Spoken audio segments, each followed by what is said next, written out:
2008 से भी बड़ा क्राइसिस आने के लिए रेड अलार्म फ्लैश होने स्टार्ट हो गए हैं। फाइनेंस में, स्टॉक में इन्वेस्ट करते हो, वीडियो को एंड तक जरूर देखना। तो 2008 का क्राइसिस याद होगा आपको। बहुत सारे रीजन थे, हाउसिंग बबल था, बैंक्स ने हाई इंटरेस्ट पे बहुत रिस्की लोन्स यहां पर दिए थे एंड फाइनली हमको रिसेशन देखने को मिला। अब 2008 के बाद यहां पर बैंक्स ने कसम खा ली कि भाई हमको रिस्की लोन्स नहीं देने। तो वहां पर हमको राइज देखने को मिला एसेट मैनेजर के प्राइवेट फंड का, जैसे ब्लैक रॉक हो गया, ब्लैकस्टोन हो गया।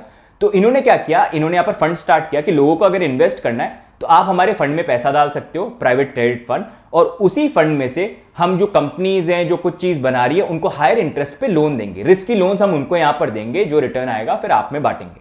तो ये सेक्टर जो था 2008 में 300 बिलियन का था, वो वहां से बढ़ के 2 से 3 ट्रिलियन डॉलर्स तक पहुंच गया और काफी ये जो फंड है राइज यहां पर हुआ। लेकिन अब यहां पर रेड अलार्म फ्लैश होने स्टार्ट हो गए।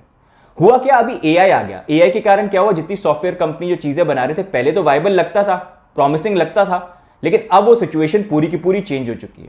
तो इसी के कारण ब्लैक रॉक ने भी अपने कुछ लोन्स दे रखे थे, उसमें से एक लोन में हालत इतनी बुरी हो गई उनको राइट ऑफ करना पड़ा कंप्लीटली कि ये लोन भूल ही जाओ, पैसे आने वाले नहीं है। लेकिन पैसे तो लोगों के यहां पर है, तो उसके कारण पैनिक स्टार्ट हो गया। ब्लैक रॉक का प्राइवेट क्रेडिट फंड मैनेज करता है 26 बिलियन डॉलर्स, उसमें 2.5 बिलियन डॉलर्स मतलब 9.3% की विड्रॉल रिक्वेस्ट आ गई। ब्लैक रॉक बोला हम दे ही नहीं सकते आपको पैसा। अब यहीं पर आते हैं, ब्लैक रॉक तो मैनेज कर रहा था 26 बिलियन, दूसरा एसेट मैनेजर ब्लैकस्टोन मैनेज करता है 82 billion dollars private credit fund में। लोग वहां पर गए, 7.9% की विड्रॉल रिक्वेस्ट आ गई। हालत इतनी बुरी हो गई कि वहां पर ब्लैकस्टोन को खुद की जेब से पैसे निकाल के 400 मिलियन डॉलर्स देने पड़े। अब ब्लैकस्टोन से और बुरी हालत ब्लू आउल की, जहां पर लोग गए, बोला हमारा पैसा दो, उन्होंने बोला पैसा आपको दे ही नहीं सकते, विड्रॉल ही फ्रीज कर दिया और खुद 1.4 billion dollars worth of loan उन्होंने सेल करे पैसे रेज करने के लिए।